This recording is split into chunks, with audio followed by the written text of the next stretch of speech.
Salut mes chers élèves, aujourd'hui je vais vous présenter une leçon de la production de l'écrit qui appartient à l'unité didactique numéro 2. Le thème c'est la vie culturelle et artistique. La semaine 3 et 4. L'activité production de l'écrit. L'intitulé ou bien le titre, son titre c'est reconstituer un texte narratif pour les élèves de la 4e année d'école primaire. Voilà son objectif. Son objectif est reconstituer un texte narratif. Passons maintenant à la rubrique « J'observe et je découvre ». Regardez bien ces images. Que voyez-vous dans ces images? Très bien, une fille qui se réveille.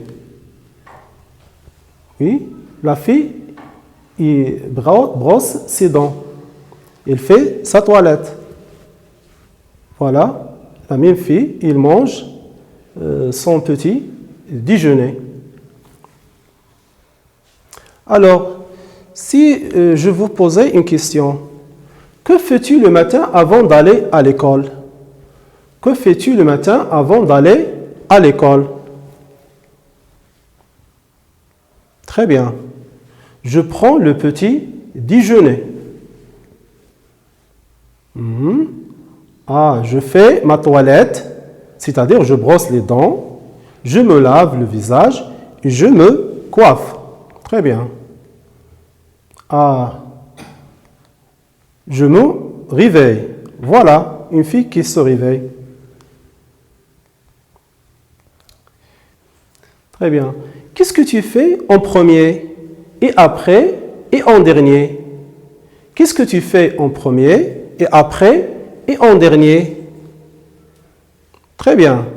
En premier, je me réveille. Et après, je fais ma toilette. Et en dernier, je prends le petit déjeuner. Très bien. Je répète. En premier, je me réveille. Et après, je fais ma toilette. Et en dernier, je prends le petit déjeuner. Très bien. Maintenant, ici, on remplace les mots en premier par d'abord, et après par puis, et en dernier par enfin. Les actions, ou bien la réponse devient d'abord, je me réveille, puis je fais ma toilette, et enfin je prends le petit déjeuner. Je répète.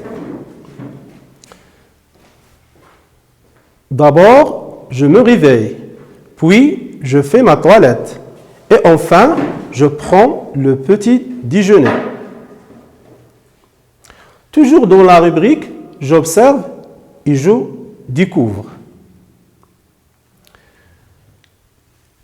Je vais poser cette question.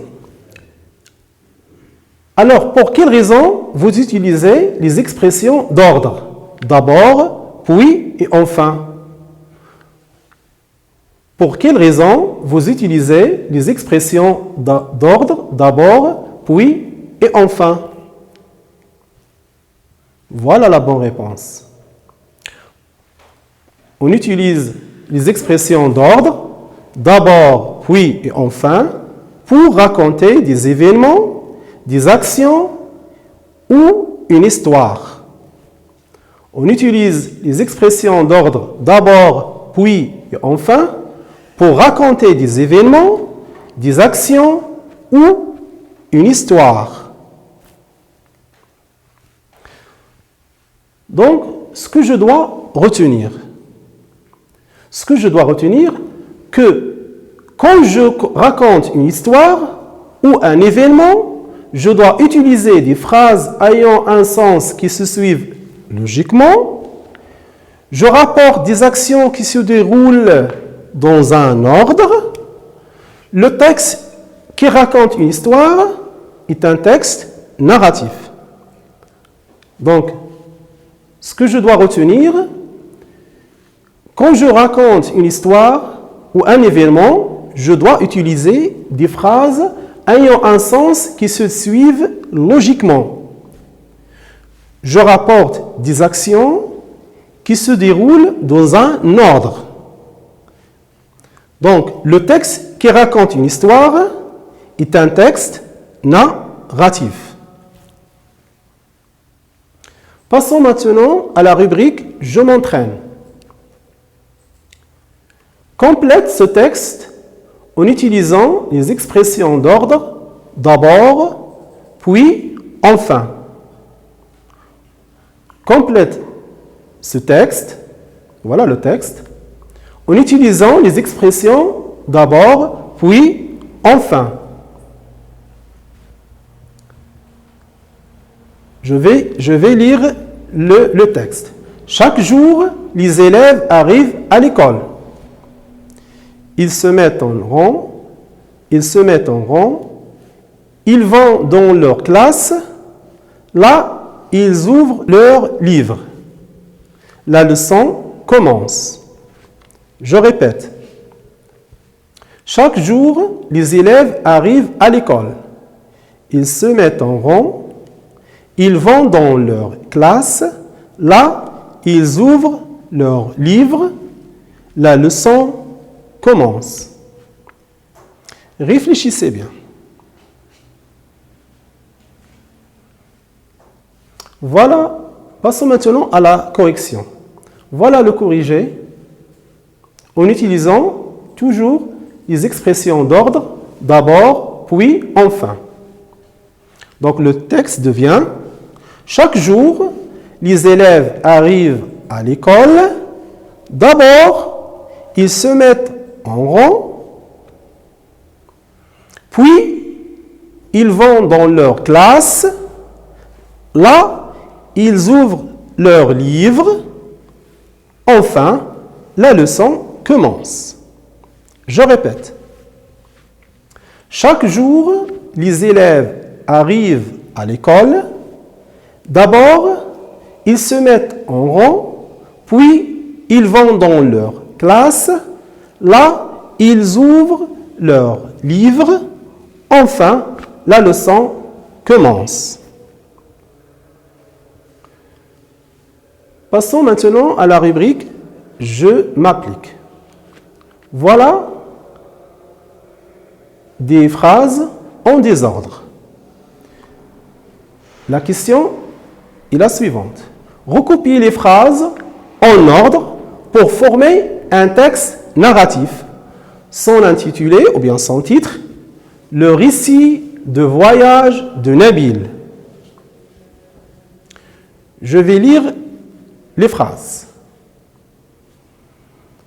D'abord, nous avons commencé par visiter le mausolée Mohammed V et la Qasba de Zudaya. L'été dernier, avec papa et maman, nous avons choisi la ville de Rabat pour passer les vacances. Puis, nous avons exploré un beau site touristique, la tour Hassan. Enfin, nous sommes revenus chez nous. Quelle merveilleuse vacances! Je répète les phrases en désordre. D'abord, nous avons commencé par visiter le mausolée Mohammed V et le Qasba et la Kasba de Zudaya. L'été dernier, avec papa et maman, nous avons choisi la ville de Rabat pour passer les vacances. Puis, nous avons exploré un beau site touristique, la tour Hassan. Enfin, nous sommes revenus chez nous. Quelles merveilleuses vacances! Réfléchissez bien. Passons maintenant à la correction. Voilà. La première phrase est « L'été dernier, avec papa et maman, nous avons choisi la ville de Rabat pour passer les vacances. » La deuxième phrase, « D'abord, nous avons commencé par visiter le mausolée Mohammed V et la Kasba de Zudaya. » la troisième. Puis, nous avons exploré un beau site touristique, la tour Hassan. Et enfin, et la dernière phrase, la conclusion, enfin, nous sommes revenus chez nous. Quelles merveilleuses vacances! Donc, je vais relire le texte. Le titre, c'est « Le récit de voyage de Nabil ». L'été dernier, avec papa et maman, nous avons choisi la ville de Rabat pour passer les vacances. D'abord, nous avons commencé par visiter le mausolée Mohammed V et la Kasbah du Zoudaya. Puis, nous avons exploré un beau site touristique, la tour Hassan. Enfin, nous sommes revenus chez nous. Quelles merveilleuses vacances!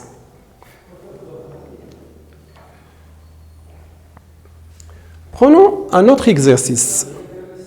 Toujours, donc dans une autre rubrique, je m'évalue. Remets les phrases dans l'ordre pour former un texte. Voilà des phrases en désordre. On a combien de phrases? On a 4 phrases. Mais avant de passer à l'action, il faut citer les expressions d'ordre. Réfléchissez bien. Très bien.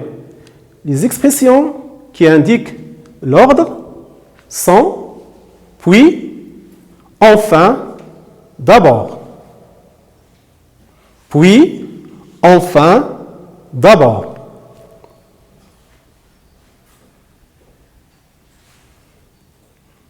Alors, passez maintenant à l'action et mettez les phrases en ordre.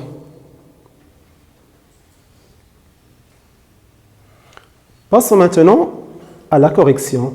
Voilà le corrigé. Pendant les vacances, j'ai visité avec mon frère une belle ville du sud, Tantan. D'abord, nous nous sommes promenés dans ces magnifiques plages. Puis, le guide nous a emmenés voir l'embouchure du fleuve Dodra. Enfin, nous avons dégusté de très bons plats de poissons grillés. Je répète le texte. Pendant les vacances, j'ai visité avec mon frère une belle ville du sud, Tantan. D'abord, nous nous sommes promenés dans ces magnifiques plages. Puis, le guide nous a emmenés voir l'embouchure du fleuve de Dra. Enfin, nous avons dégusté de très bons plats de poissons grillés.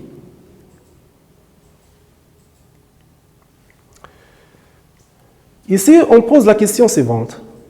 Quel mot peut remplacer puis? Regardez bien que le mot puis se trouve dans le corps du texte.